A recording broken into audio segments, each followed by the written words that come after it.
Wyatt with all the good stuff you need to know. Right here on the Zone 105.9 and worldwide at thezone1059.com.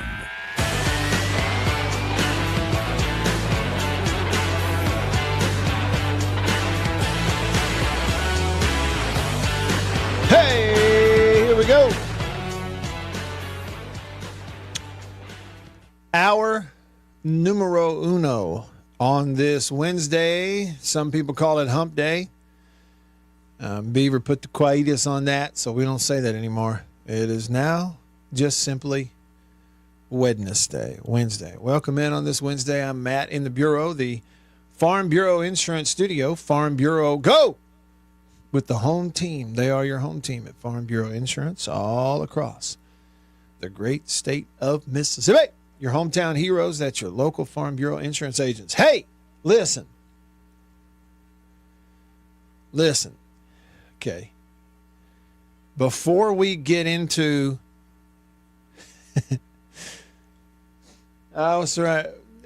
more reaction about Mississippi State baseball, before we get into that, I just want to make a point. Beaver and I were talking briefly before the show, and he said he was late getting into the studio, but that is categorically not true. Let me just hang on a minute. Hey, B. Hey, Matt Wyatt. You're not late. I'm not late. The show, nothing about it is late until the show has started. As long as the show starts on time, you're on time. You make a good point. Don't be beating yourself up. We live in this radio world, Beaver, which you well know. We live in a bottom line business. And, buddy, the bottom line is the show starts at 12, and as long as it goes, ready, on your mark, get set, and go at 12, we're good. You're good. What was it, traffic, though? Does traffic hold you up? Oh, no. I was in the building. I just spent longer in the other room than I usually do. I usually walk in to hear the end of Chuck Oliver saying, "Go visit the Cherokee Casino in North Carolina. Even though wherever you live may not be anywhere close to North Carolina, go to this casino." And I didn't make it in time to hear him say that. Therefore, it wasn't late. I was just later than usual. Gotcha. Could it be that your biological clock, though, Beaver, is starting to get reprogrammed to every day, just assuming that you don't have to do this show at this time? Because I'm gone so much. Well, I know. I promise that's about to change. Beef. I promise. Now I do have to be out this Friday. No, wait. I take that back. I take it back. I think I will not. Initially, I thought I was going to have to be out this Friday, but I'm not. I think I'm going to be here this Friday. I got to be in Vicksburg Friday night, but I don't have to be there until nighttime. So I think I'm going to make the sacrifice and do a Friday show, Beef. Are you up for it? Well, if I can believe, I don't know what to believe anymore. That was an emotional roller coaster in a span of 30 seconds right there.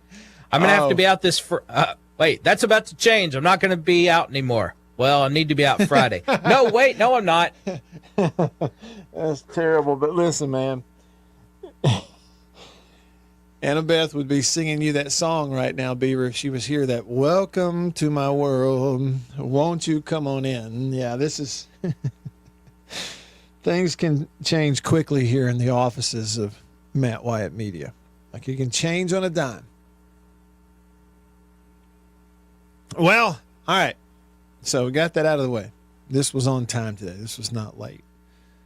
Not even a little bit. Now, let me reset on something here. If you want to be a part of the show, if you're tuning in, And I really do hope you will be. I sure do have a much better time when I get to hear from y'all. And we usually do. So get on in here. And I'm coming to the comments here in just a minute on the live stream on YouTube. Kobe and Sven, who are over there. Coming to that. But also, if you want to text me on the Country Pleasing text line, Country Pleasing sausage on grocery store shelves all over the Southeast.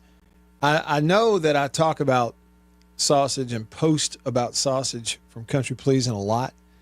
When yesterday I was doing an interview with a guy, friend of mine who does a radio show in Tuscaloosa. We hadn't talked in a while. And during the interview live on the air, he goes, you know, Matt, you're always, you know, pimping this sausage that comes out of Mississippi. And I saw it in a grocery store here and got some of the best stuff I've ever had. Yeah, we're crossing state lines now with the promotion, from my standpoint anyway. But it's good stuff. I'm in on some jalapeno and cheddar. I bought a new package of that, started it yesterday. Text me on the Country Pleasing text line. The number is 885-3776. 601 number, 885-3776. And call me on the Deviney Equipment phone line. Deviney Equipment in Madison and in Jackson, your Kubota dealer. The number to call, it's just like the radio station, 1059. It's 897-1059. So call that number, 601 number, 897-1059. This was not a text that I got, but it was just left up there on the Country Pleasing text line. It came in from Bulldog Blitz after last night's Governor's Cup loss in extra innings for State, giving up a late lead. So you know the tone, right? Bulldog Blitz texted and said, has MSU gotten rid of the Lamona virus yet? Okay, listen. Now listen, I don't care who you are. It's funny. Now we're not picking on Coach Lamonis. He's a great guy. I really like Chris. Okay. And you know, they're not doing much winning or doing enough winning. Okay. That's a fact, but that's a funny joke right there. I bet even Chris would admit, yeah, okay, that's pretty clever. The Lamona virus. All right. On the live stream, Kobe said, terrible loss last night. What was it? State. I mean, it was a back and forth ball game. Okay. Now, Ole Miss is a good team. Now, and I'm going to get to the thing about playing good teams versus, you know, playing great ones, and then who do you judge it against and who do you not judge things against? What did you have? I'm going to look at the scoring from last night. I didn't get a chance to see the game. Yeah, so 3 late runs, 2 in the 9th to tie it, a run in the 10th to win it. So a little bit of an avalanche late. State was up 3-0. And then in back-to-back innings, the bottom of the 4th and the bottom of the 5th, you give up 2, you give up 3, and Ole Miss takes the lead. They were up 5-3 at that point. A 4-run top of the 6th for State, though. They immediately answered it, retook the lead. Now they're up 7-5. But the 2 runs bottom of the 9th tied it up at 7, and then an RBI single bottom of the 10th walk off 8-7 win for Ole Miss. Ole Miss out hit State 14-9. Ole Miss was not clean at all by themselves. You know, 3 errors in the game for Ole Miss last night. Looks like that had an effect. But late loss. Was it a terrible loss? You know, not knowing all the details and how many, you know, State was tagged with 1 error in the box score, but not knowing what that detail is, I don't know. But I don't know. I guess one question is, if you're listening, do you agree with Kobe? Was it a quote unquote terrible loss? Now, here's a question for you. This comes from Sven on the live stream. He's on YouTube. He said, Hail State, everyone, and happy hump day. And he said, let's start with some trivia. Sven says, when was the last time Ole Miss was clear-cut better than State in football, hoops, and baseball. He said, and I mean clear cut. And what he means by that is all at the same time. Like, when is the last time that all at once, at the same time, Ole Miss was clear cut better than State in football, basketball, and baseball? How far would you go back for that, really?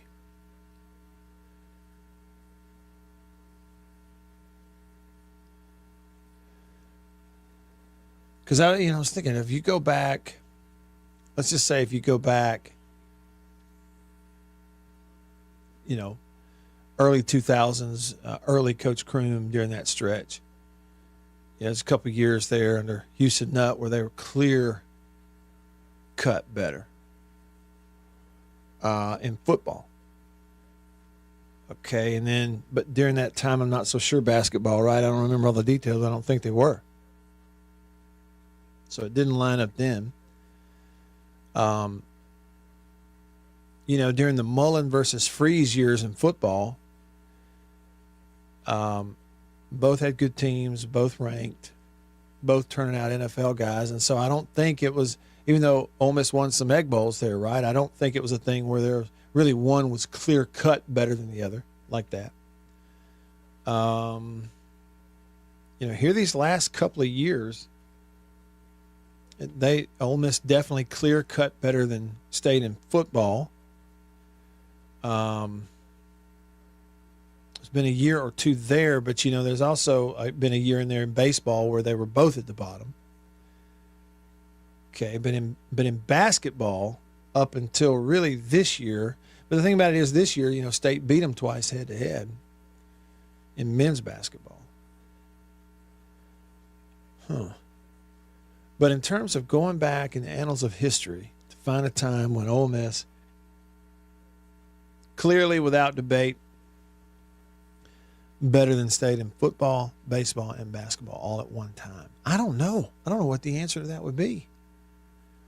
I don't know how far you'd have to go back.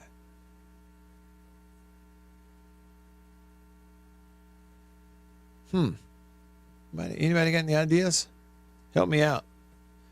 Any of our sports historians running around know the answer. Help me out.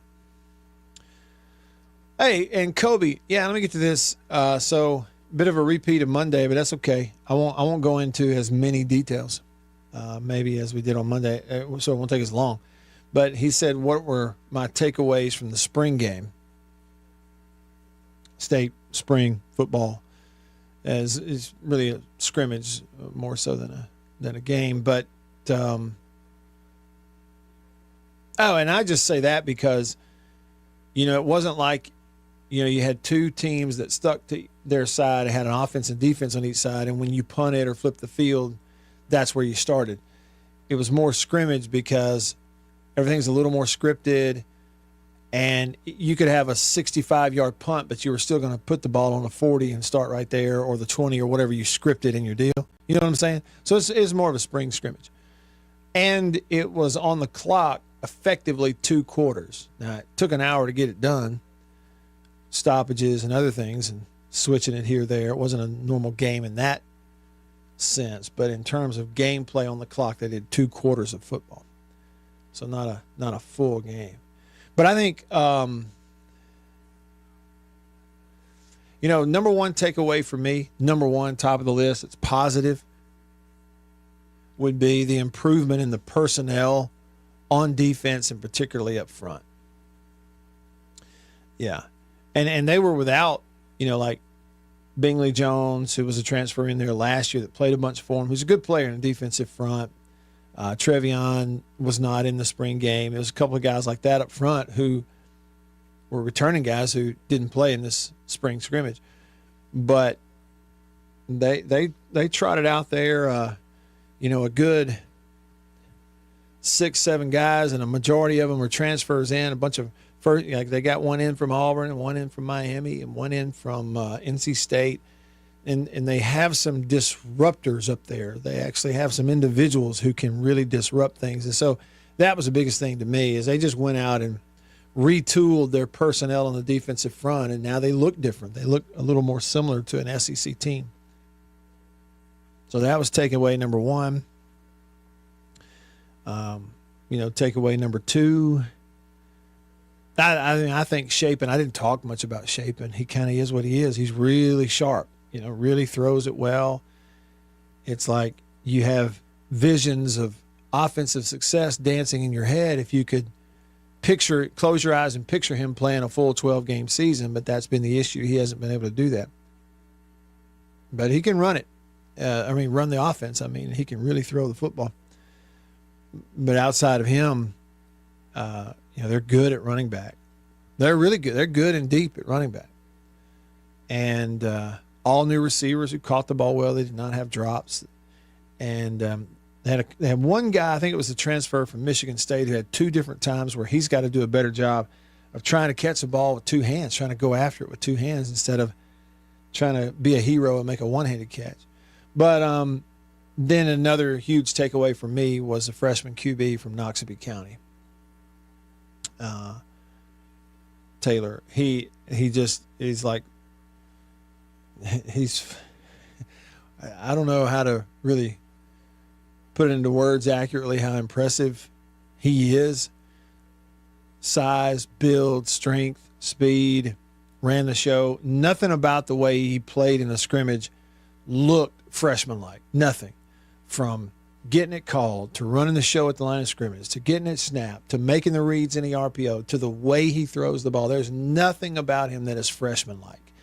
And I think his upside is tremendous. And I do think probably the case with him is with a lot of talented quarterbacks coming out of high school. Is like best case scenario would be he doesn't have to get thrown to the wolves this year. He has time to develop behind the scenes, study, practice, watch, learn a few snaps here or there, to get your feet wet, but that's it. But really spend some time developing before you get thrown out there to run the show. I hope he's able to do that. But I also feel like when he gets out there, everybody's going to be talking about him, and everybody's going to know who he is, and it's going to be really hard to get him off the field once he gets on it. But there you go, Kobe. There's a few takeaways from the spring game, and if you want to know more, just feel free to ask.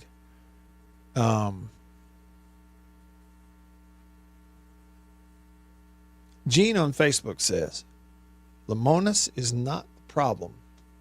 He puts the players in a position to win. They have to do their part. That's from Gene on Facebook. Thanks for watching, Gene. Thanks for your comment.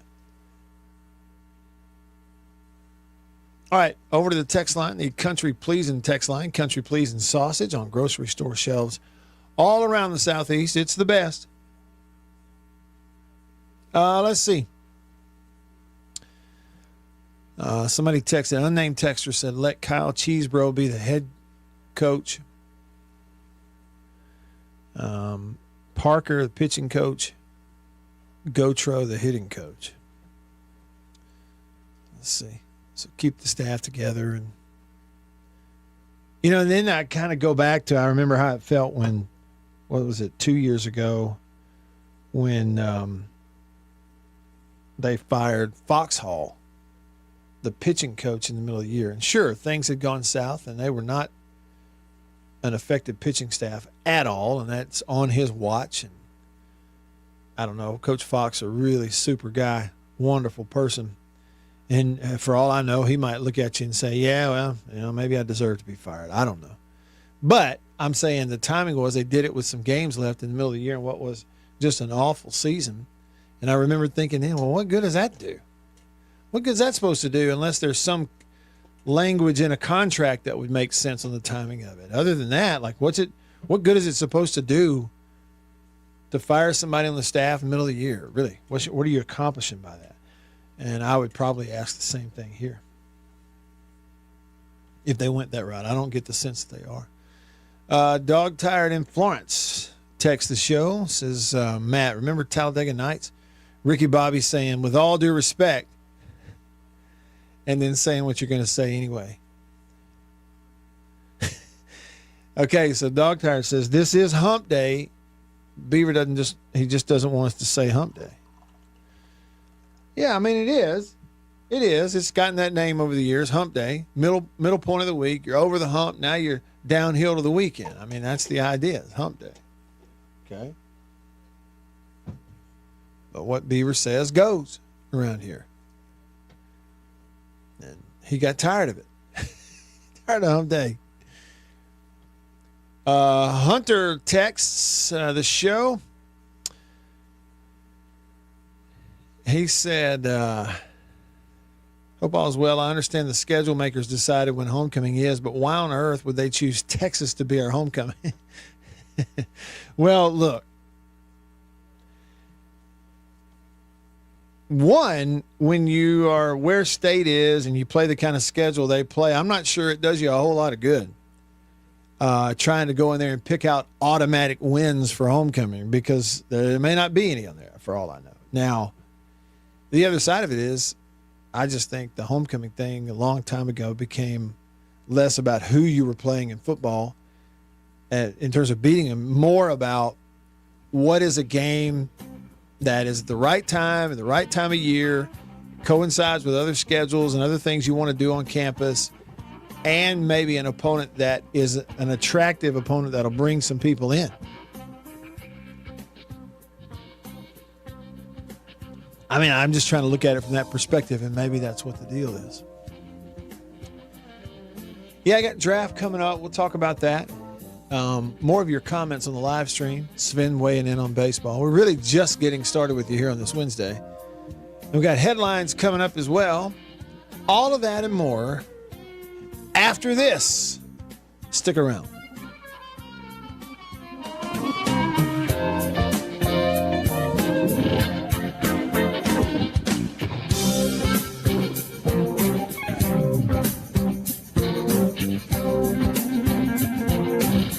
I'm Eddie Holcomb with Washington County Farm Bureau Insurance. I'm Scott Rainwater with Farm Bureau Insurance here in Washington County. I'm Blake Policini with Washington County Farm Bureau. I'm Brian Street with Farm Bureau Insurance in Washington County, and we are your home team.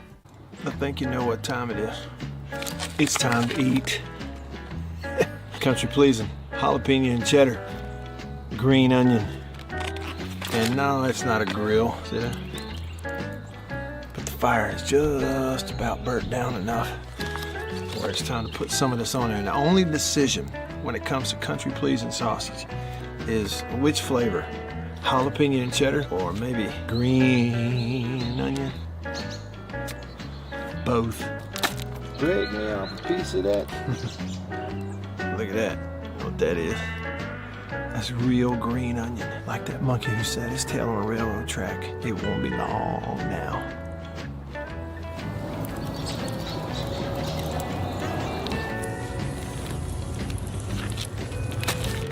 Country Pleasing sausage, these flavors, and many, many others. Get them online at countrypleasing.com. At a grocery store near you, pretty much anywhere in the Southeast. Walk up in there and say, Country Pleasing, please. They'll know what you're talking about.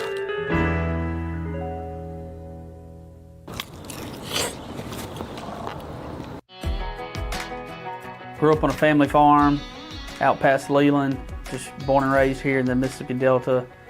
Never really thought about moving out. You know, it's where my roots are. Our family's a big sports family. It was 4 boys and 1 girl, and all 4 of us boys went and played ball at Delta Community College.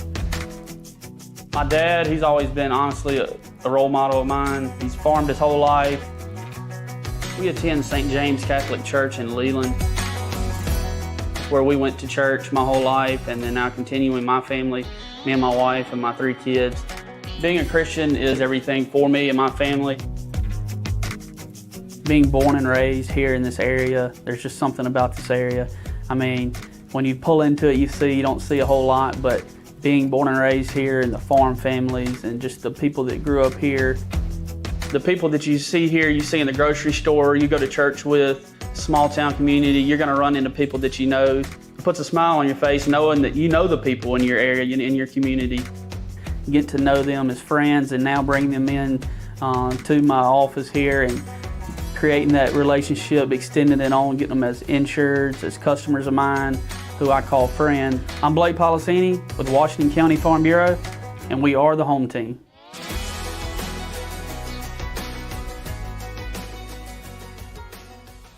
Y'all heard me talk about Murray West and murraywest.com. They made the hat that I'm wearing. Got the Natchez Trace logo on it. I've told you a little bit about what they are.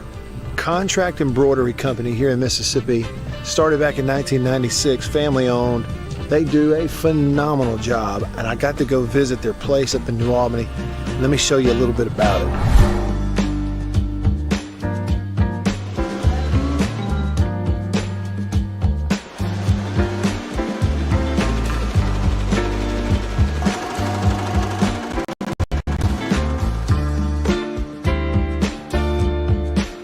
I say they do quality stuff.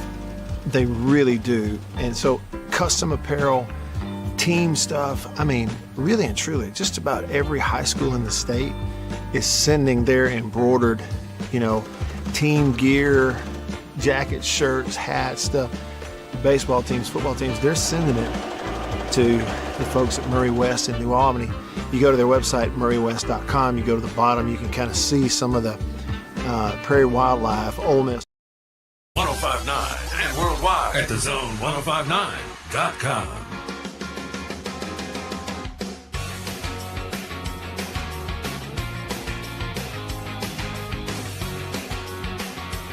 All right, back with you. Good to be here with you. Thanks for getting on in here. Sven comments on YouTube. He said, we lost 2 games against Texas, 2 against Oklahoma, and all three against LSU, all through bad decisions by the coaches in relief and in the infield. He said, that's a stone cold fact. And then he says, we are a baseball school. Yeah, have been over the years. Have been a baseball school over the years. Yeah, Hunter texted. He said, you're going to be paying attention to the draft, which starts tomorrow, even though it's on the acronym.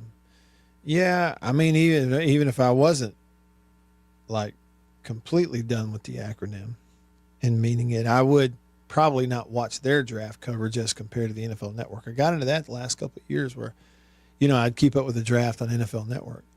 But I will not sit around and watch the coverage. There's too many other things going on around here for me, but I will follow it. And I'll be interested to see who gets drafted and to whom and where and when and, all of that. All right, more of your texts, more of your feedback coming up. Now, headline. Good evening. I'm Ron Burgundy, and this is what's happening in your world. Good evening, and welcome to Eyewitness News. Here's what's making news.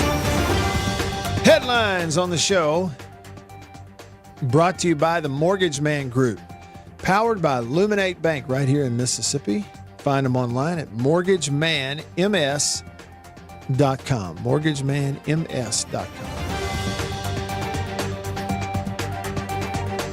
All right, so last night, Ole Miss, an 8-7 winner in 10 innings, a walk-off hit in the bottom of the 10th after a 2-run home run to tie it in the 9th.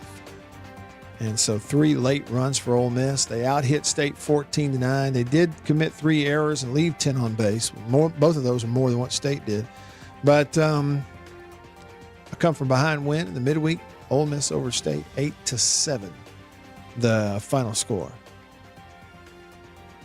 Stats, pitching stats. Who took the loss? See, Dotson took the loss because it was late runs.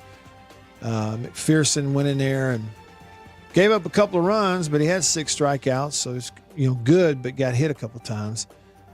So that's the way it looked from a pitching standpoint for State. Elsewhere around the SEC, there were some other SEC teams surprising losses.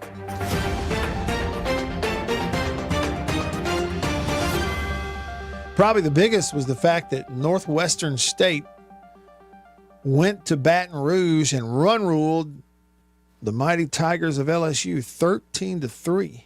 Northwestern State, they've got themselves a good baseball team in the Southland Conference. They're 25-17 now. They're 15-9 in their conference. But nobody saw a run rule coming at number 7 LSU in the midweek. And cue up Coach Polk. That's baseball. Oral Roberts went to 14th ranked Oklahoma and won last night 5-3. Middle Tennessee, the Minutemen from Conference USA, went to Nashville and beat Vandy 5-3. 9th-ranked Vandy with a loss at home last night. Kentucky with in-state bragging rights. They were hosting 19th-ranked Louisville, and Kentucky won 17-5. I'd say that was pretty convincing there. South Carolina, a 3-2 win over North Florida in the midweek. You had Alabama beating Samford in Birmingham 11-7. Tennessee, 11-1 winner over Lipscomb. Florida stays hot, a 12-1 win over Georgia Southern. And Texas A&M stays hot, a 13-3 win over Sam Houston. Out hit them 15-5. How about that? Beat them by 10, out hit them by 10. Maybe that's the formula. And that's look at the midweek. Oh, there's more. Okay, Georgia played Clemson at Clemson last night. Clemson, number 2 team in the country. They beat Georgia 3-0. Auburn, a 1-0 shutout at home last night of 24th-ranked Georgia Tech. And hapless Missouri, 0-18 in the SEC, and they are now just 12-27 overall. They went to Missouri State last night, and Missouri State beat them 11-0. To say that the University of Missouri is struggling in baseball would be a major, major understatement. Southern Miss was supposed to play last night in Hattiesburg against Tulane. It got postponed or canceled because of weather. But Southern Miss will get to play midweek baseball, looks like, tonight, because they're going to host Selah tonight there in Hattiesburg. Okay, and in Major League Baseball, there are actually games going on today. Braves and Cardinals are playing right now. It's 1-0 Cardinals in the 5th inning. The Braves have 6 hits. They just don't have any runs to show for it.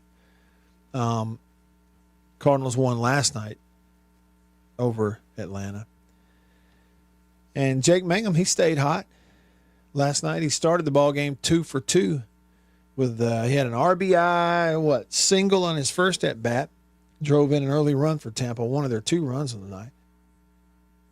His next time up, he missed a home run in right field. This is Tampa Bay Rays at Arizona. Jake missed a home run by about a foot. Hit a screaming line driver off the top of the fence there in Arizona. I thought it was going to be gone, but it didn't leave. It was 2-3. It was on base one more time. I think had a walk, maybe scored a run in the ballgame, but Arizona won. And they're going to play again tonight late. And it's out of Arizona, so instead of, 6 o'clock, they're starting the games at 8 o'clock. It's 8 o'clock our time, 6 o'clock out there.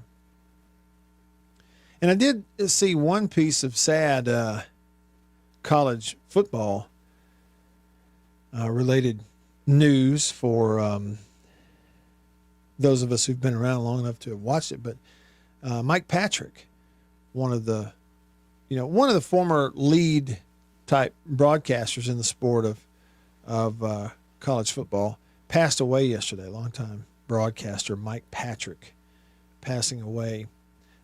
For years and years, he was on the acronym with Todd, help me out, the guy that played quarterback at Penn State, that would always do the segments where he'd find something to eat somewhere in town. You know who I'm talking about.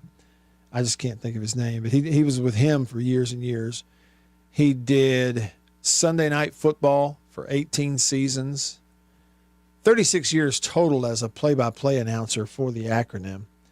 And he was 80 years old. His last event, it said, so he began in 1982, and the final event that he broadcast was the Liberty Bowl on December 30th, 2017. That was his final game. So, sad news, thoughts and prayers to friends and family of a great broadcaster, Mike Patrick, one of those voices you would really recognize, and certainly over the last 10 to 15 years, one of those you'd turn on college football and you'd really recognize his voice for sure. So those are your headlines, brought to you by the Mortgage Man Group, powered by Luminate Bank, right here in Mississippi. Look them up online at mortgagemanms.com. Yeah, okay, Todd Blackledge. Thanks, Scott, Toddy, and Steven. They got me all corrected. Todd something I couldn't remember. Yeah, they were a good team together. You had Mike Patrick and Todd Blackledge there for many years. I mean, maybe not the big broadcast, but they sure had some big games over the years. All right, more on the country pleasing text line. This is back over to baseball. Jason out in Flagstaff, Arizona says, I still think they made him fire Foxhall as a sacrifice to these goofs who want everyone fired 1.5 years after winning a national championship. Made no sense otherwise, which, looking back, he said is 80% of baseball's problem, I think. He said it's toxic with the fire XYZ and constant podcast bro reports that someone's getting fired imminently. Says, how do you coach, play, or recruit, etc., with that nonsense going on? Yeah, I felt that way too. And when it happened, yes, okay, it was bad. And the pitching staff was just like historically awful that year. And if you're the pitching coach, well, okay, it's on your watch. Get it. That's life. That's the way professional things work. It's your responsibility, and you're probably going to get the axe for that. But, Jason, I just remember when it happened going like, what good is it supposed to, what benefit is it to anyone? Again, outside of some stipulation in a contract on a time frame that I'm not aware of, tell me what positive result you expect when you fire your pitching coach with about 3 weeks left in the season. It's like a show of force. Now, again, that said, they were much better under Parker the very next year. But whatever. Now it seems like water under the bridge a long time ago.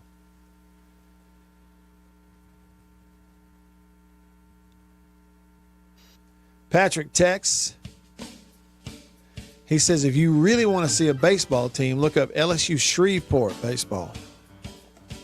And then said, holy smokes, what is it, they undefeated? I'll look it up.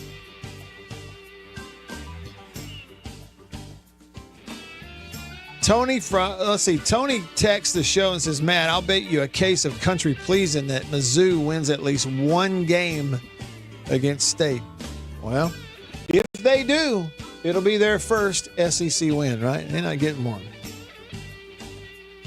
Ofer. Just lost 11-0 last night to Missouri State. Well, they're not bad, though. They're pretty good mid-major. All right. More of your comments and texts. We'll get phone calls coming up. Stick around. Do you really need to study game film? I'm Eddie Holcomb with Washington County Farm Bureau Insurance. I'm Scott Rainwater with Farm Bureau Insurance here in Washington County. I'm Blake Policini with Washington County Farm Bureau. I'm Brian Street with Farm Bureau Insurance in Washington County, and we are your home team. Y'all heard me talk about Murray West and MurrayWest.com. They made the hat that I'm wearing. Got the Natchez Trace logo on it. I've told you a little bit about what they are. Contract embroidery company here in Mississippi. Started back in 1996, family owned. They do a phenomenal job, and I got to go visit their place up in New Albany. Let me show you a little bit about it.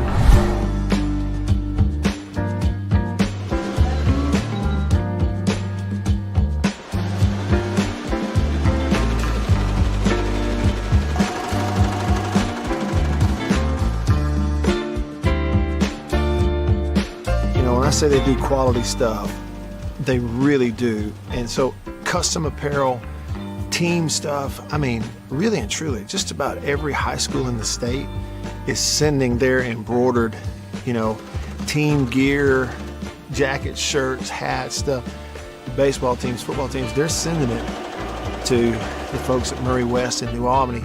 You go to their website, MurrayWest.com, you go to the bottom, you can kind of see some of the Prairie Wildlife, Ole Miss Athletics, Gentile, others that they work with. Can't recommend them enough.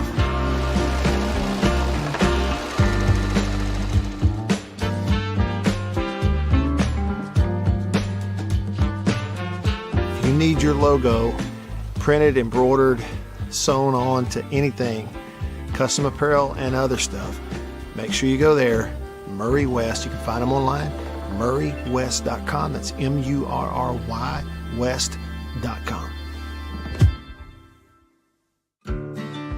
I had this opportunity come up to a friend of mine that was an agent here at Farm Bureau that, he said this may be something I like to do because he knew I was involved in the community. And what we do, we're supporting the community. We're doing stuff to protect the members of our community. I've been here almost a decade.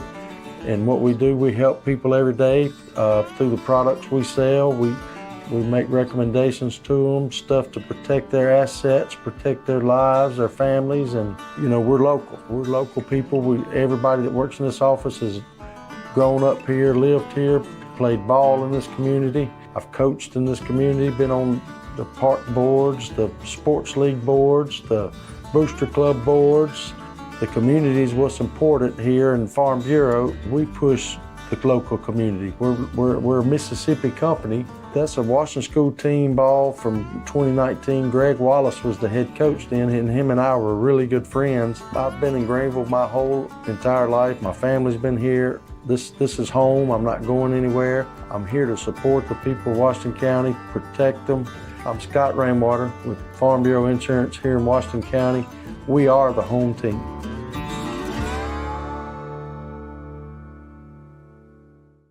I think you know what time it is. It's time to eat. Country pleasing, jalapeno and cheddar, green onion. And no, it's not a grill, see that? But the fire is just about burnt down enough where it's time to put some of this on there. And the only decision when it comes to country pleasing sausage is which flavor, jalapeno and cheddar or maybe green onion. Both. Break me off a piece of that. Look at that. What that is. That's real green onion. Like that monkey who set his tail on a railroad track. It won't be long now. On the conversation and tell him what you think right now on the Zone 105.9 and worldwide at thezone1059.com.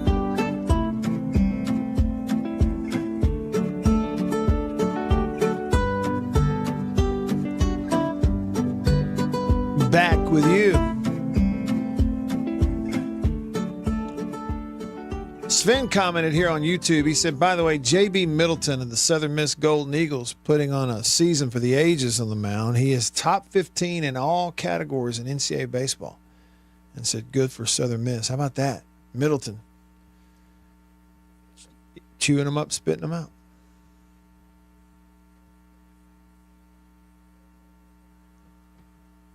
Steven says on the Country Pleasing text line, he said, also Mike Patrick was the one who made the trailer comment in 2013 during the College World Series about Mississippi State fans. Oh, okay. I remember that. They sold a trailer so they can come up. Gosh. What was he thinking? Hey, but Steven, wasn't he also the one who had that bizarre Britney Spears outburst during the middle of some, like, I want to say it was maybe like an Alabama LSU game or Alabama Georgia or some big game on a huge national stage, and like just out of nowhere, inexplicably, totally non sequitur, he just had this all of a sudden this outburst of a comment about Britney Spears. You remember that? And I think it was Blackledge maybe was working with him that went, what? Which you don't hear much, but it was a genuine reaction because everybody was going, wait a minute.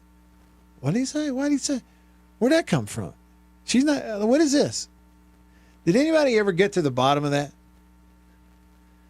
That comment about, now look, bless his heart, he just passed away. This is not a pick on somebody on the day that they're gone. I'm just remembering some things, about that he said. You mentioned the trailer comment. I don't remember if anybody ever got to the bottom of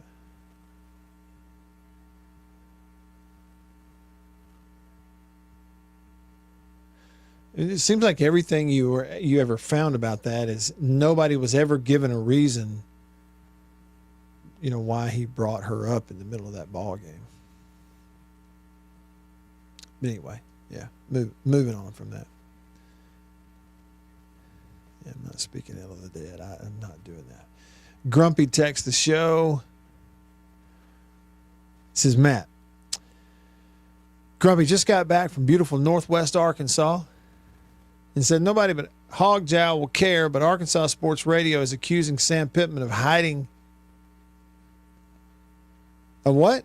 Hiding the football team from Arkansas fans? Wait a minute.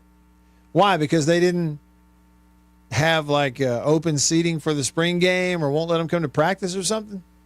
I need an explanation on that, Grumpy. But I will say not showing a spring game or having it televised and stuff. I will say that is probably the norm right now throughout college football. Nobody's doing, and it all has to do with transfer periods and letting other coaches and people get a look at your players so they can decide who they want to tamper with.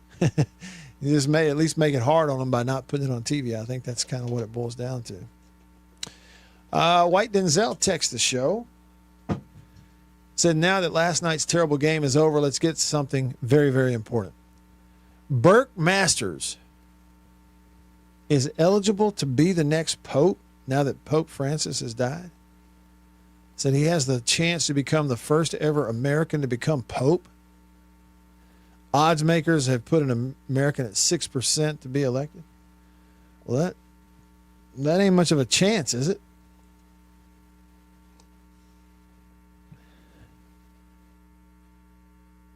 I don't understand anything about that either.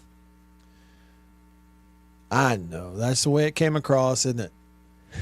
Somebody commented and said, leave it to Matt to speak ill of the dead. I'm not speaking ill. I just remember that. Stephen pointing out that Mike Patrick was the one who had the trailer comment. Look, we can laugh about it now, right? It was 12 years ago. There's a slap in the face right there. That, sir, was 12 years ago. Hey, I need to check in with Beav on something here. Hey, B. Beav has stepped out for a moment. Hey, Bill. What you doing? Hey, Matt Wyatt. How you been? I was sitting here. I was keeping my eye on the board. I've been good.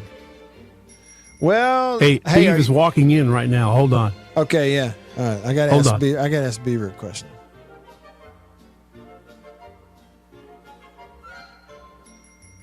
Hey, B.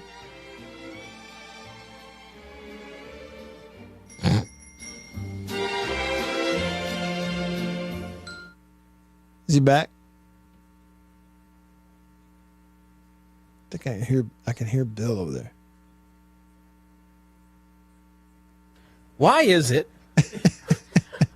everyone who works here or is affiliated with this radio station thinks that all the changes me and Billiam have to do can just snap my fingers, be done like that? And that. Well, and during the middle of having to do other this things. Setup, the setup in this loose studio, Matt Wyatt. You know how to get around the corner, one person has to stand to the side while the other person, not a lot of room. Anyway, traffic jam. I'm back. He's back. Okay. But if I hadn't been here keeping my eye on the board, you'd have been talking to nobody. Bill, your Padres, they no longer have the best record in baseball. They are now tied for the best record in baseball with the Mets at 17-7. Oh, my gosh. I know the Mets. I just thought I'd tell you that. That's like both sides of the country. Yeah, and teams that historically... Was that 4,000 miles apart? Okay, Beaver, today, Beaver is National Cherry Cheesecake Day. National Cherry Cheesecake Day. So my question for you, Beaver, how many toppings are better on cheesecake than cherries? Almost all of them. I thought so. Thought you were going to say that. Strawberries. All right, give me a top 3 or maybe a top 5, Beeve, of toppings on cheesecake. You know, I usually when I have a cheesecake, I don't often have a cheesecake. You know, the toppings. Because if I'm gonna, you know me, you know how I feel about my cheesecake. If I'm gonna have it, it needs to be good. Yeah. I don't know a reliable cheesecake in the world today. But if I'm gonna go, what I think would be the best, chocolate. I don't think you can go wrong with chocolate. Caramel. Yeah, see, caramel's better than cheesecake. I can honestly say I'm a big cheesecake Pineapple. fan. I'm a huge Pineapple. cheesecake fan, but I don't think I've ever had one with cherry on it. And of all the toppings to choose from, I don't know that I would ever choose cherry. I would go, for me, the number 1 cheesecake topping is strawberry.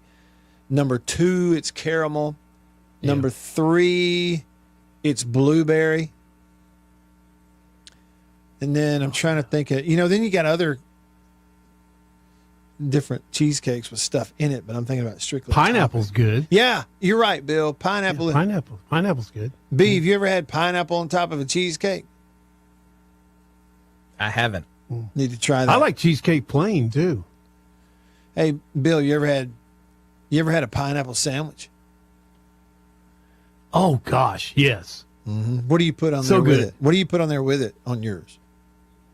Just put mayonnaise. Mayonnaise is all I do, and slap the pineapple on there and another piece of bread. I'm with you. Listen, mayonnaise and pineapple. It is so good. Hey, Beaver.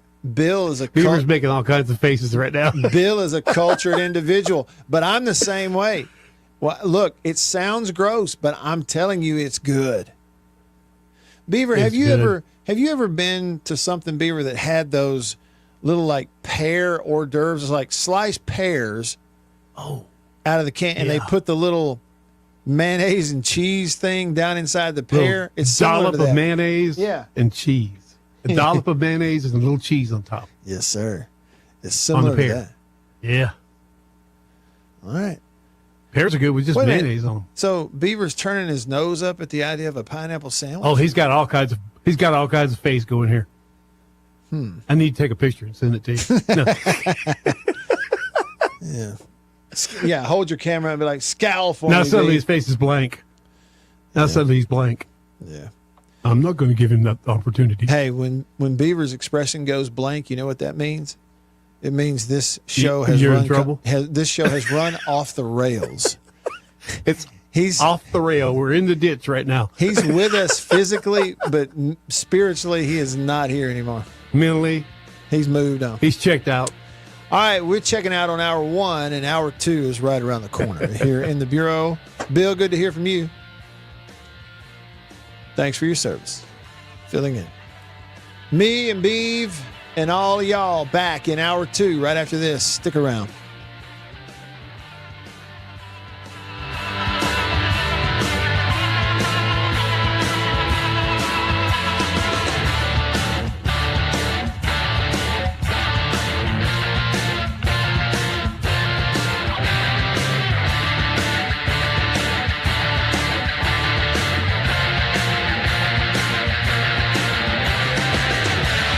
I'm Eddie Hoffman with Washington County Farm Bureau Insurance. I'm Scott Rainwater with Farm Bureau Insurance here in Washington County. I'm Blake Policini with Washington County Farm Bureau. I'm Brian Street with Farm Bureau Insurance in Washington County, and we are your home team. Y'all heard me talk about Murray West and murraywest.com. They made the hat that I'm wearing. Got the Natchez Trace logo on it. I've told you a little bit about what they are. Contract embroidery company here in Mississippi. Started back in 1996, family owned. They do a phenomenal job, and I got to go visit their place up in New Albany. Let me show you a little bit about it.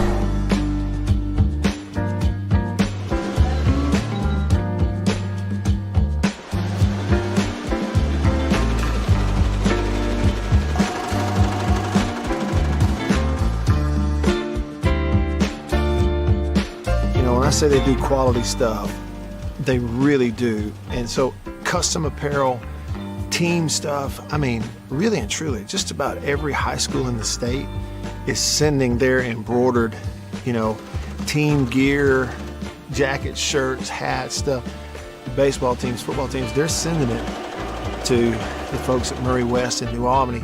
You go to their website, murraywest.com, you go to the bottom, you can kind of see some of the Prairie Wildlife, Ole Miss Athletics, Gentile, others that they work with. Can't recommend them enough.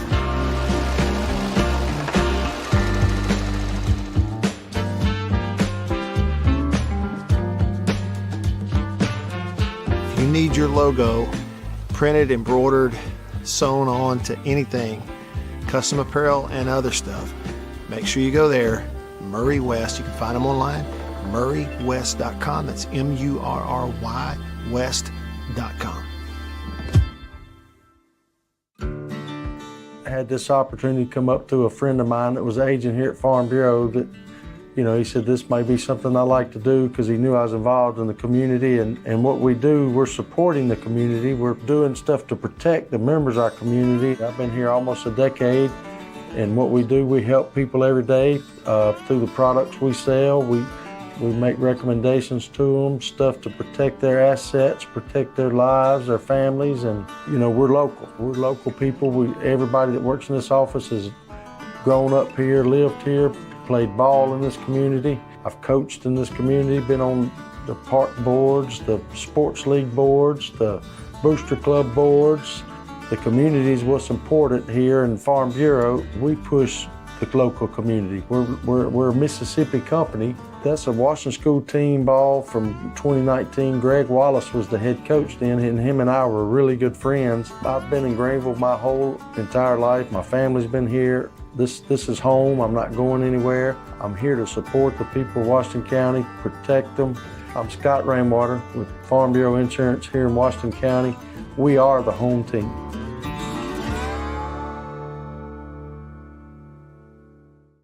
I think you know what time it is.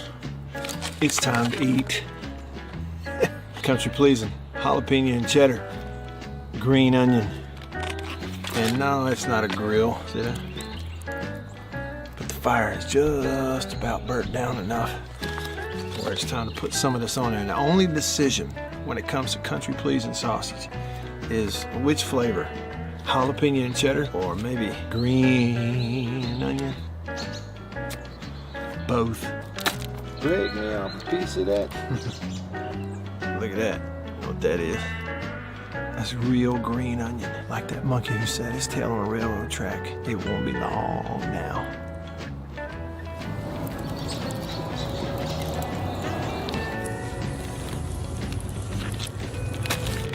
Country pleasing sausage, these flavors, and many, many others. Get them online at countrypleasing.com, at a grocery store near you, pretty much anywhere in the Southeast. Walk up in there and say, "Country pleasing, please." They'll know what you're talking about.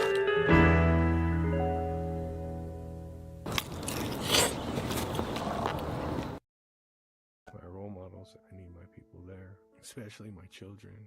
You know, coming in that door, my family is ready to see me, and they believe in me. Before, I'd never seen that from my people. But now when I walk in that door and I see those smiling faces and they're happy to see me, that's special. With my 4 kids, all I ask for them in a wrap of ways is health and happiness. Nothing more, nothing less. Never stop being a dad.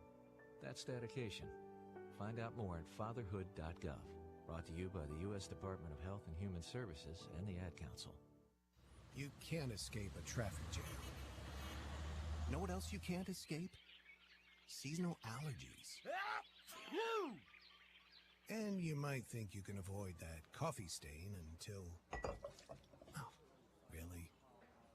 You can't escape a lot of things in life, but you can escape prediabetes. Prediabetes captures 1 in 3 adults. There are usually no signs of prediabetes. In fact, most people don't even know they have it. But with early diagnosis, you can change the outcome and prevent or delay type 2 diabetes. Take action by taking the 1-minute risk test at doihaveprediabetes.org.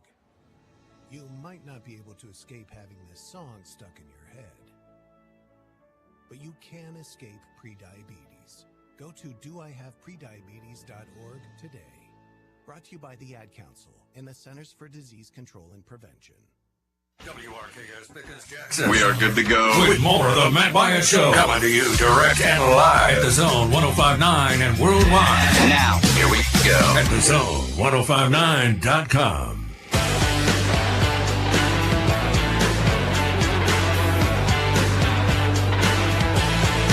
Hour number 2 of the show.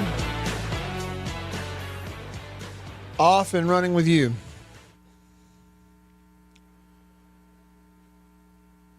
In the Bureau, the Mississippi Farm Bureau Insurance Studio. Farm Bureau, go! With the home team. They are your home team. I'm Matt. Beaver is here. You're here. Thanks for being here today on this Hump Day Wednesday. There's a little bit of midweek baseball that is supposed to happen tonight. I'll get into that. Southern Miss didn't get to play last night. They were going to host Tulane, but rain chased that game away, and so they're going to play tonight against Selah in Hattiesburg. State and Ole Miss played each other last night, Ole Miss winning. And then, we're one step closer to the draft, the NFL draft, which gets going. So kind of an in-between time here today on this Wednesday. So anything goes. Anything goes. Get it on in here. You can text or call or comment. If you want to text the show, that'll be the Country Pleasing text line, Country Pleasing Sausage on grocery store shelves all around the Southeast. Number to text the show, 885-3776. 601 number. 885-3776. Delta Tide fan, I got your text and congrats. I see the boot. He's back in that custom boot there, and hopefully now you're on your way. That thing, you don't have to worry about a snake bite with that, do you? But congrats. I'm glad that the healing process is happening like you want it to. Thanks for your text. You can also call me on the Divinity phone. The number to call, 897-1059. That's a 601 number, 897-1059. Let me check in with Beav on something. I got something. That's my actual little bike bell. Beav! Matt Wyatt. What is Bill doing? Is he just like hanging out? What's going on? That is every day. Almost every day. Bill comes in here and he just hangs out. I got the feeling that he was... Sometimes for up to an hour. I got the feeling that he was really happy to be talking on the radio, though.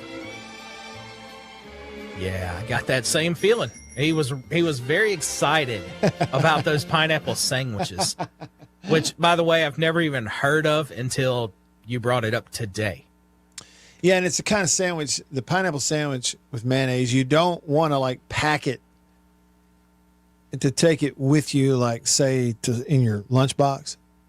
It's the kind of sandwich you need to make it and eat it right then, babe. I think, do you like pineapple? I would imagine. I love pineapple. All right. It just with mayonnaise sounds odd to me. I know, it does. And I don't even really like mayonnaise. And it does sound odd, but I'm telling you, they are great together. You need to try it, babe. Dadgummit, I realize every time I tell you something you need to do, it immediately dawns on me that I shouldn't have done that because now it's a guarantee you won't. No, not every time. Not every time. I don't treat you like I do Wimberly. Something I don't know. There's something about that guy. He's just some things he's just too insistent upon. Well, you'll mention it once or twice, but see, that's my whole stance on Top Gun. Jake, still to this day, he constantly wants to live in a world of either Miami Vice or Top Gun. He wants to be Don Johnson or Tom Cruise. So he's mentioned it 28,000 times. So that's when I say nope. So what, he's trying to get you to watch those?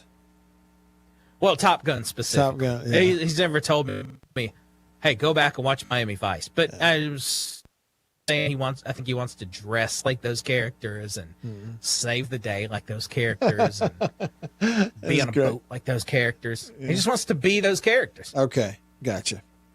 That's good to know. I didn't previously know that. You know, speaking of the pineapple sandwich and not packing it in your lunchbox, Beaver, today also, April the 23rd, is also National Picnic Day. When is, as far as you can remember, Beaver, when is the last time you went on a picnic?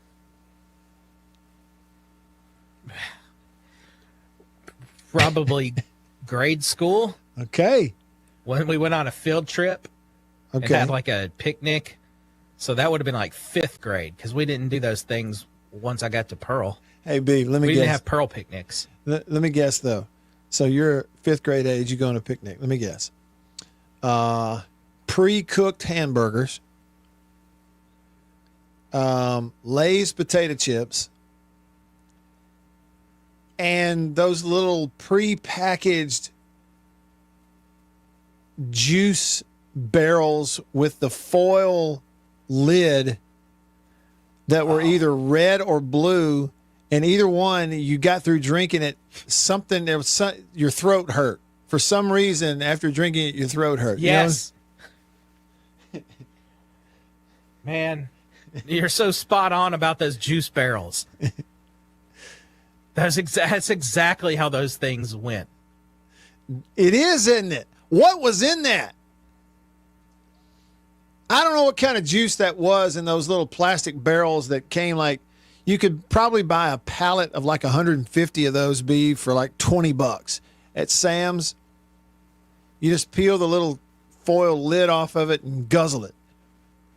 And, you know, you didn't have to wonder which flavor a kid chose, red or blue, because every kid either had a red lip or a blue lip.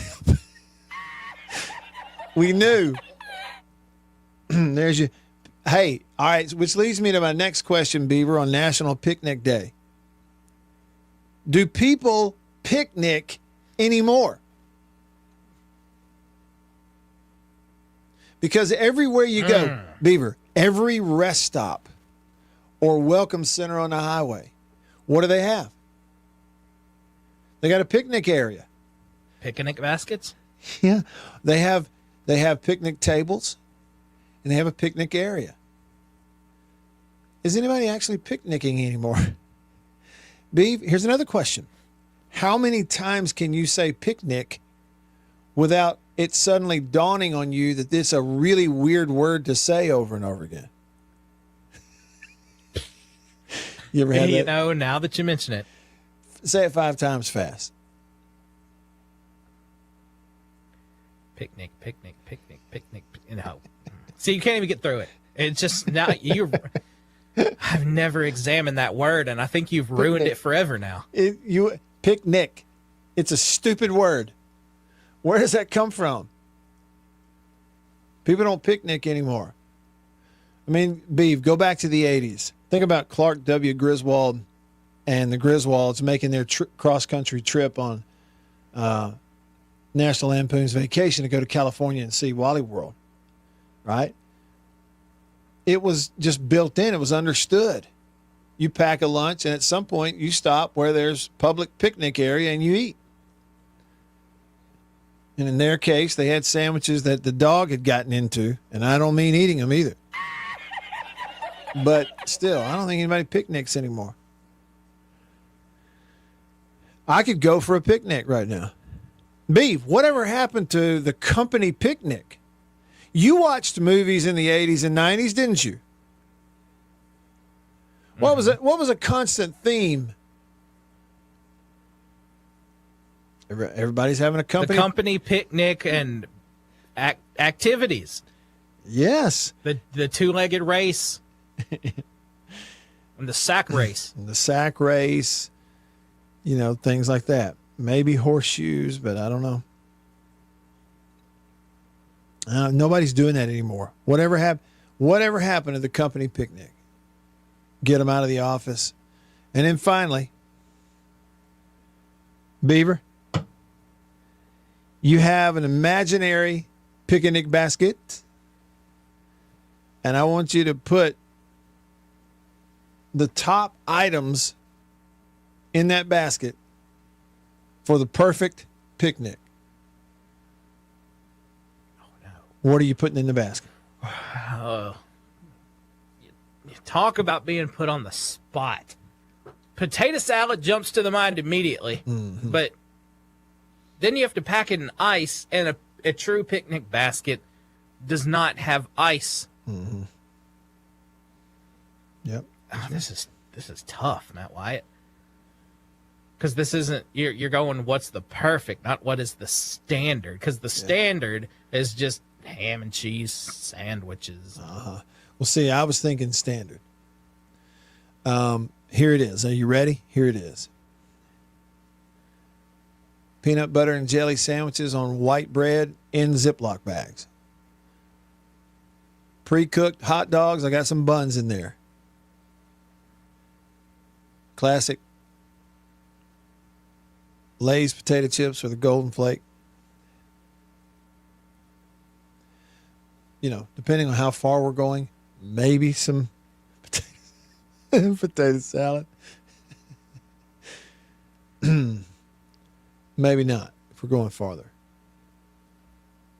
And finally, Beaver, and I mean this. Now, this is not just for effect. I absolutely mean this. The perfect picnic basket, whatever it is, cooler, has OCPs in there. Oatmeal cream pies. They're in there. They're a part of the perfect picnic. We do need to get down to the bottom of those juice boxes, though, those juice barrels, Beav. We need to know what was in them. Because I've never had one that I didn't have a sore throat after drinking it. What is in that? Find that out.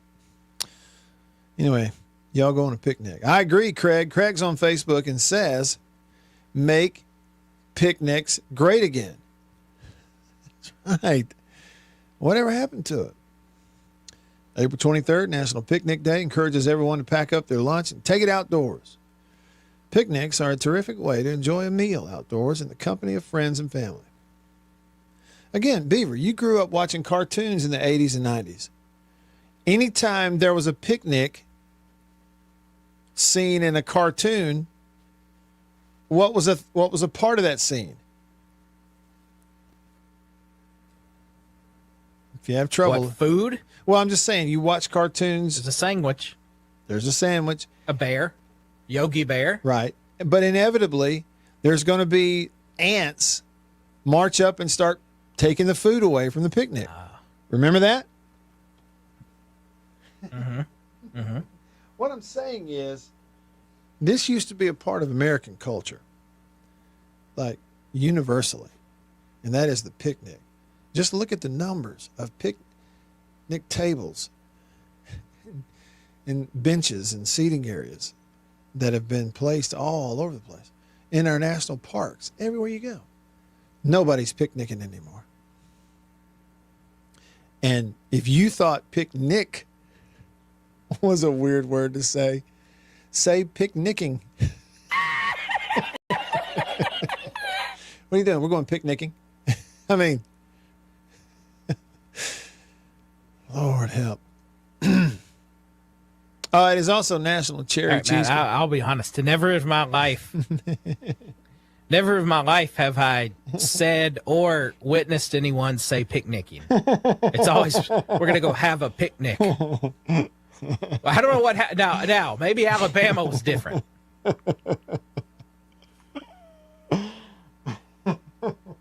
Well, Beef, but you do say, we'll go outside. We're going to be grilling on Saturday. You don't say we're going to have a grill. We're going to have a grill. Yeah. Have a grill. We're going to be grilling on Saturday. We're also going to be picnicking. It may not even be a word, but it sure feels weird to say it. I know that much. Now, what is this? We were on the subject of cheesecake earlier. Nick texted the show. He said, how about a $29,000 slice of cake from King Edward VIII's wedding? Is that real? Is it made up? Listen. If you're Jay Peterman, it is. Okay, so this is all right, got it. We got ourselves another Seinfeld reference. Got it. Jay Peterman. Hey, Beeve, that guy who played Jay Peterman, the actor, I felt honored. One time he and I got into a golf conversation on Twitter, like in the early days of Twitter. Whoever that actor is, he had posted. When I say I mean it was friendly. It wasn't like we were arguing. I'm saying he posted something about golf, or like, I can't even remember what it was, and I replied to it, and immediately like he replied back, and yeah, that's as close as I have ever come to having a conversation with someone who was a part of Seinfeld. Golf, the guy who played Peterman, and Twitter. Are you still impressed? You said, whoa. Are you still impressed? No? Yeah. Okay. No, I am. It's Jay Peterman. He was fantastic. Okay, and am I right, Beeve? He's the one who like skipped the country and let Elaine run the business for a while. She became the CEO or something? Yeah. Who's going to run it? How about you? Me? Why? Why indeed? Remember the one where she kept promoting the guy who was a complete dud just because she was afraid of him? He's like a former military guy, and he intimidated her, so she kept coming up with a scheme, and instead of firing him, the best thing to do is just promote him and get him out of here. It's funny. David and Brandon texted the show. Matt, you've probably discussed this. Well, you never know. But where do you stand on the Fire Lamonis thing? Well, good question, David. I'm supposed to you have strong opinions about stuff like that, right?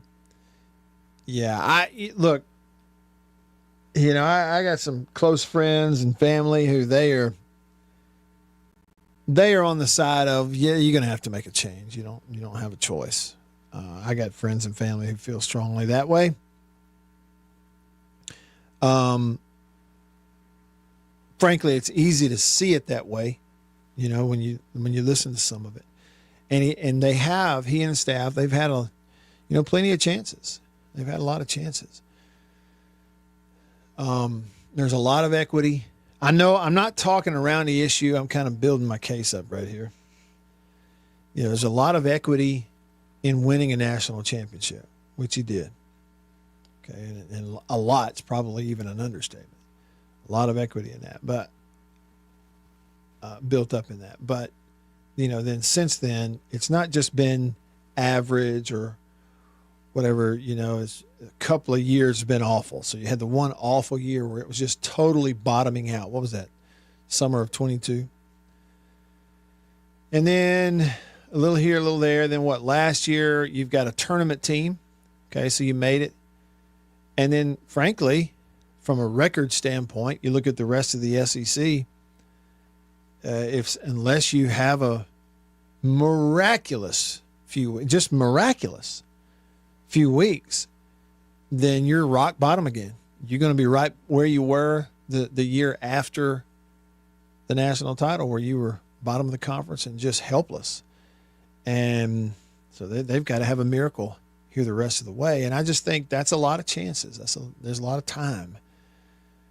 And yes, the whole atmosphere changed on him with the pay for play and the wide open transfer portal. And that's as much a part of building a team as anything else now. That, and with the issues you see on the field, a lot of little things that are sloppy, base running, fielding. I just think, it lends itself to It just kind of has the look of something that has run its course. Now, historically, baseball coaches got many, many, many more chances.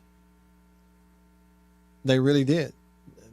Historically, baseball coaches got many, many, many more chances than really they did in other sports, because baseball was a different animal altogether. The sport itself and the way the fan bases were, you know, they were less passionate about college baseball, and in a lot of places, and more just looked at it like something to do. I think that's changed too. So, you know, I think college baseball now is a little more like college football and college basketball in that it's really, really hard sometimes without making a change to get that locomotive that's speeding downhill turned back around going uphill. It's really hard to get it turned around. And so maybe they need something fresh altogether. You know, I don't, and I certainly don't think, for some of those other reasons I mentioned, firing somebody while the season's going on is warranted. I just don't think it does any good for anybody. I really don't. And, you know, you got to give some room for that miracle to happen. You just got to have room for that miracle to happen. And then if it doesn't, then you evaluate it for what it is and you decide from there. But they're in a tight spot. I know that much. All right. Rolling along with you here, hour number 2 of the show. In the Bureau. Stick around.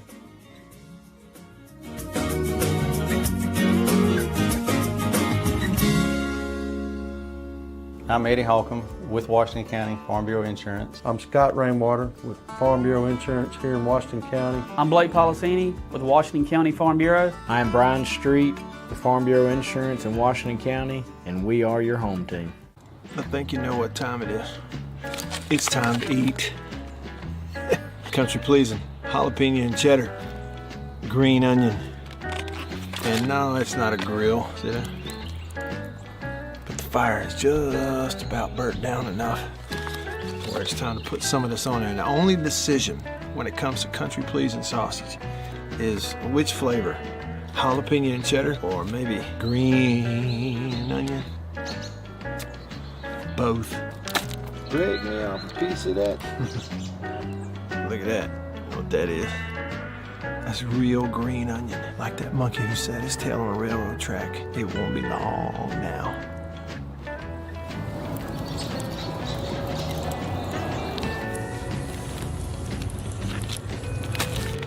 Country pleasing sausage, these flavors, and many, many others. Get them online at countrypleasing.com. At a grocery store near you, pretty much anywhere in the Southeast. Walk up in there and say, "Country pleasing, please." They'll know what you're talking about.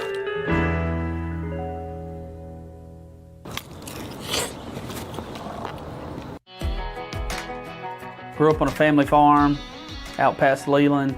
Just born and raised here in the Mississippi Delta. Never really thought about moving out. You know, it's where my roots are. Our family's a big sports family. It was 4 boys and 1 girl, and all 4 of us boys went and played ball at Delta Community College. My dad, he's always been honestly a role model of mine. He's farmed his whole life. We attend St. James Catholic Church in Leland, where we went to church my whole life, and then now continuing my family, me and my wife and my 3 kids.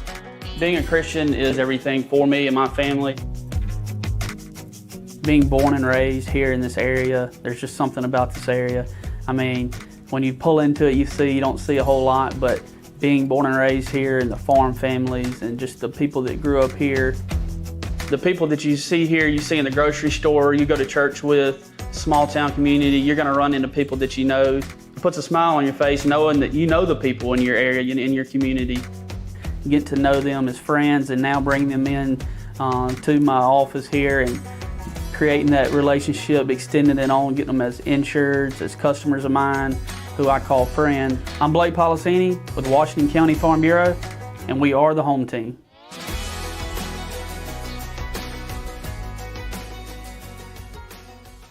Y'all have heard me talk about Murray West and murraywest.com. They made the hat that I'm wearing. Got the Natchez Trace logo on it. I've told you a little bit about what they are. Contract embroidery company here in Mississippi. Started back in 1996, family owned. They do a phenomenal job, and I got to go visit their place up in New Albany. Let me show you a little bit about it.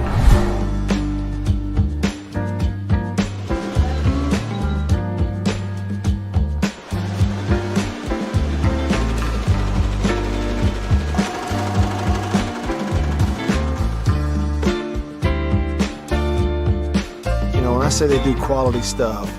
They really do. And so custom apparel, team stuff, I mean, really and truly, just about every high school in the state is sending their embroidered, team gear, jackets, shirts, hats, stuff. Baseball teams, football teams, they're sending it to the folks at Murray West in New Albany. You go to their website, murraywest.com, you go to the bottom, you can kind of see some of the Prairie Wildlife, Ole Miss Athletics, Gentile, others that they work with. On the Zone 105.9 and worldwide at thezone1059.com.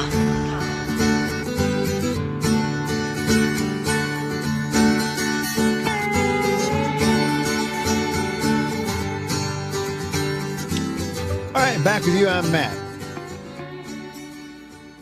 In the Bureau, happy National Picnic Day, everybody. That's what it is. Coming to your text in just a minute. Hunter and Gino and Uncle D and Denzel and Jason and all y'all. Right now on the live stream on YouTube, Will says, I love a picnic on a nice day. And then says, I think we went away from it, meaning picnics, when air conditioning became a thing. Why sit under a shade tree when it's 90% humidity? When you got a nice, cool house. Yeah, okay. Dealing with flies and mosquitoes and all that kind of thing, right?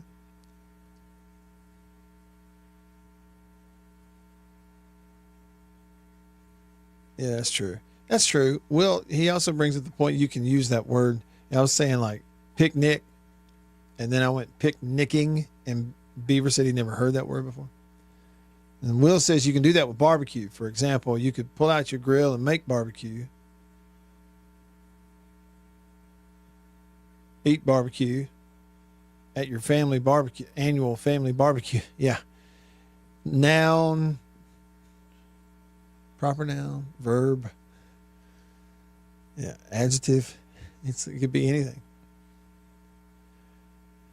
All right.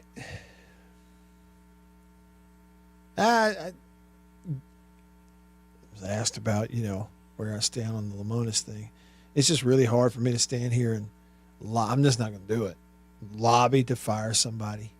And you got a lot of sports media people that their way of showing you they have courage, right?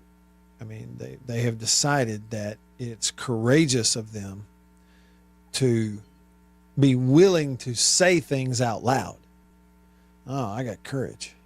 I'm courageous. Watch this. He needs to be fired. This is below standard. See, look how courageous I am. I just, I think in reality, it's not courageous. Sometimes it's the cowardly thing to do. You're chiming in because you feel pressured to do so by a large group of people, and it'll curry some favor with them if you'll say what they say. So it can go either way, but if I'm just trying to be honest with you, I hate to even get my toe up close to the line of,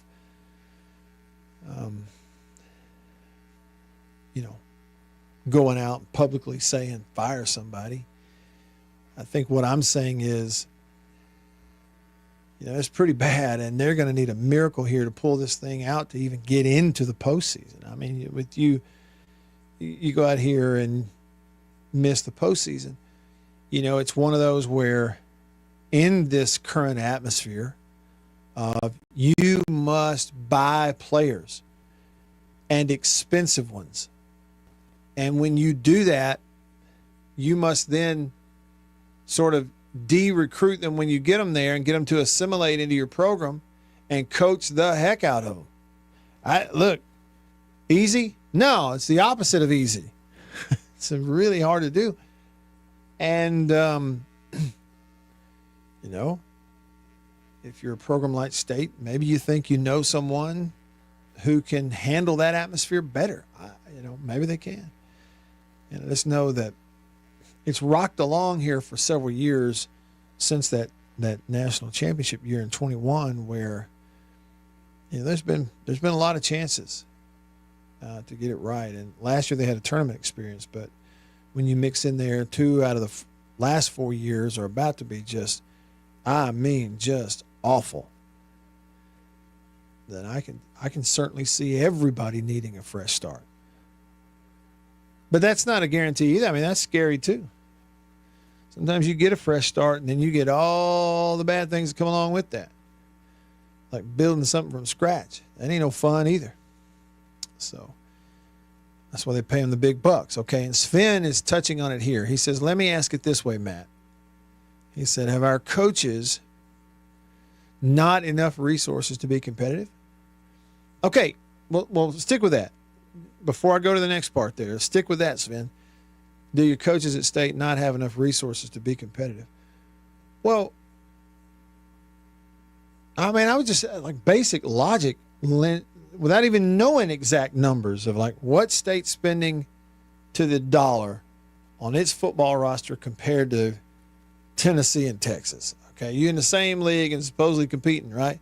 Well, you think you're spending what they're spending? No, not gonna. Okay, but what are you spending? Okay, down to the dollar, even if you knew.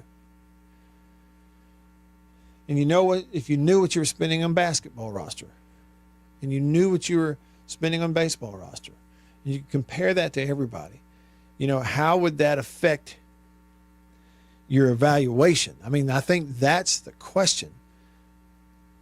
Your question, Sven, is, do the coaches at State have enough resources to be competitive? What I would tell you is, yeah. To be competitive, yeah.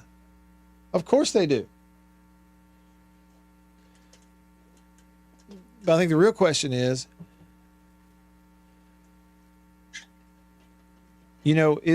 how much do you have to spend on a roster each year to be where you want to be in these sports? That's what this thing has been reduced to. And if I knew that number, then absolutely it's going to factor into how you evaluate what's going on and evaluate the job they're doing. Okay? Or I guess overall the chances that you feel like you have to go chase an actual national championship. But the other side of that for me, Sven, is it's almost like there's some things, if the team is put together, at the Southeastern Conference level, if the team is put together, they're a conditioned unit, then whether they have a little talent, some or a lot of talent as compared to the teams, there's still some things you ought to be really good at, really efficient and proficient in, right? Base running, fielding bunts, handling first and third, blocking balls behind the plate, hitting the cutoff man, urgency on throws coming infield to hold runners, thinking a step or two ahead, a lot of the very basic fundamental stuff. You could take a bunch of scrubs and be good at that stuff. You can. No, yeah, absolutely you can. So I'm trying to balance all that out, figure it all out. You said they have the resources to be competitive. You say if the answer is yes, then that's on Zach Selman. I mean, head coach and players leave State left and right for money for years, and they have. All right, over to the phone line, the Davini Equipment phone. Davini Equipment, Madison and in Jackson. Jason in Flagstaff on line 1. What's up, Jason? Nothing much. You hear me all right? Yep, sounds good. You tell Beaver every time that I call and it connects to you, I can barely hear you. I can hear him fine, but I can barely hear you. Okay, gotcha.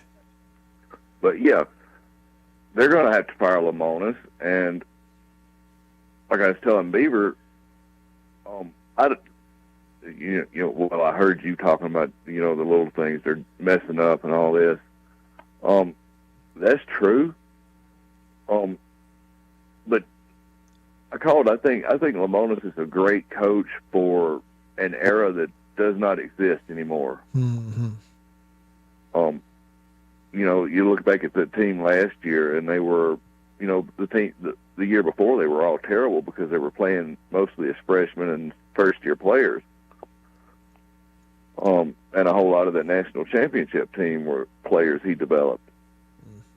You're not going to have time to do that anymore. That's right. That's exactly right. And that's a lot of why I called. The situation there, it's become toxic because so many people have been wanting him fired for really since the middle of that first year after the national championship. They started with the ultimatums, he's going to have to do better next year or he'll be fired. And, firing Foxhall was part of that. And last year's championship team or tournament team started, with everybody saying he was going to be fired. And they were surprised that he was able to hire Justin Parker because of it. Mm-hmm. Why would he come here for 1 year and all that stuff? Yeah. So it become a self-fulfilling prophecy, I think. Mm-hmm. So my question is, when they fire Lemonis, how long are they going to give the next guy before they start foaming at the mouth for him to be fired too? Because if State cannot do what LSU is doing, hire, brand new team every year, then we're going to be right back in the same boat. Well, and when I jump into that same line of thinking with you, Jason, the natural thought progression is, okay, the next guy, before he signs a contract, is going to say, okay, how much are we spending on our roster? Mm-hmm. And he's going to weigh that against who he's got to compete against, I promise you, and where he is now. So that's a big part of it. And Beaver brought up a good point. Who are we going to get that's immediately better than Lemonis has been? Yeah. I'm not talking about just this year or the 2 bad years, ignoring everything else. Uh-huh. Who are we going to get that's immediately going to be better than what he's done? Yeah, that is the question. All things considered, and if we're in the bottom of the SEC and pay-for-play funds and all that. So, right. So, appreciate you, anyway, Jason. I'll hang up and listen. But, thank you. Oh, yeah, did you see the picture I sent you about the picnic areas out here? I don't think I saw it. I'll check that out. It's a sign that says poisonous snakes and insects inhabit the area. Man, ever since Coach got his I'm new Eddie phone... Holcomb with Washington County Farm Bureau Insurance. I'm Scott Rainwater with Farm Bureau Insurance here in Washington County. I'm Blake Policini with Washington County Farm Bureau. I'm Brian Street with Farm Bureau Insurance in Washington County, and we are your home team. I think you know what time it is. It's time to eat. Country pleasing, jalapeno and cheddar, green onion. And no, it's not a grill, see that? But the fire is just about burnt down enough where it's time to put some of this on there. And the only decision when it comes to country pleasing sausage is which flavor, jalapeno and cheddar or maybe green onion. Both. Break me off a piece of that. Look at that. You know what that is? That's real green onion. Like that monkey who set his tail on a railroad track. It won't be long now.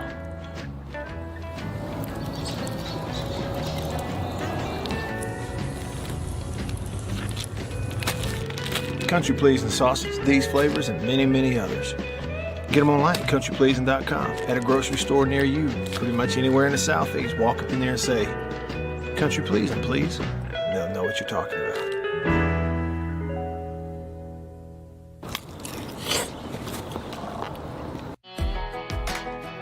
Grew up on a family farm out past Leland, just born and raised here in the Mississippi Delta.